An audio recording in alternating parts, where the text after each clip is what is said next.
తండ్రి కుమార పరిశుద్ధాత్మకు మహిమ కలుగునుగాక. ఈనాటి జీవవాక్యం.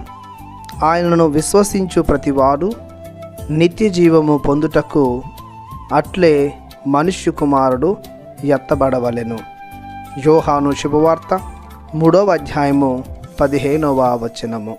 ప్రియ సహోదరి సహోదరులారా, దేవుని బిడ్డలారా, ఈ వచనంలో విశ్వాసం, నిత్య జీవం మరియు మనిషి కుమారుడు ఎత్తబడడం వంటివి చూస్తూ ఉన్నాము.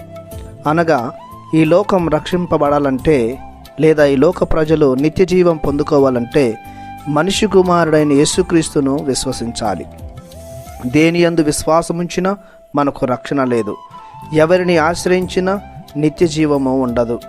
కేవలం క్రీస్తు యందు మాత్రమే రక్షణ లభిస్తుంది. దేవుడు రక్షణనిచ్చు కవచంగా, నిత్య జీవమునిచ్చు ఊటగా క్రీస్తును ఏర్పరచుకొని నియమించాడు, లోకానికి పంపించాడు.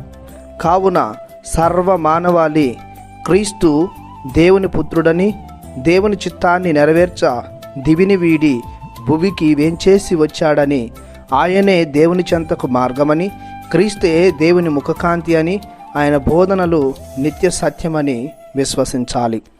క్రీస్తు ద్వారానే లోకానికి రక్షణ మరియు ఆయనను విశ్వసించు వారికి నిత్య జీవము. ఎందుకంటే లోక పాపాలను, భారాలను తన భుజాలపై వేసుకుని వాటిని పరిహరించును ఆ యేసు క్రీస్తు ప్రభు.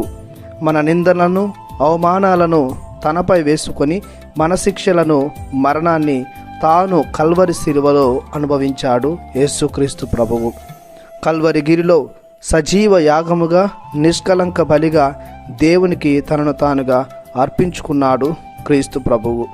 క్రీస్తు ప్రభువే తెలియజేస్తున్నాడు, మోషే ఎడారిలో కంచు సర్పమును ఎత్తినప్పుడు దానిని చూసిన వారు బ్రతికి బట్టబయలు కట్టారు. అట్లానే శిలువపై ఎత్తబడిన యేసును ఆశ్రయించిన వారు, విశ్వసించిన వారు నిత్య జీవాన్ని పొందుకుంటారు. ఇది సత్యము.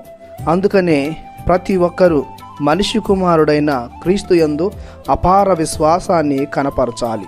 తన యందు విశ్వాసముంచిన వారి ఎడల ఆయన తన విశ్వాసాన్ని ఎల్లవేళలా నిలుపుకుంటాడు. విశ్వాస పాత్రుడు కావుననే తన యందు విశ్వాసమించిన వారికి రక్షణను వసుగుటకు, నిత్య జీవాన్ని దయచేయుటకు క్రీస్తు శిలువపై ఎత్తబడ్డాడు.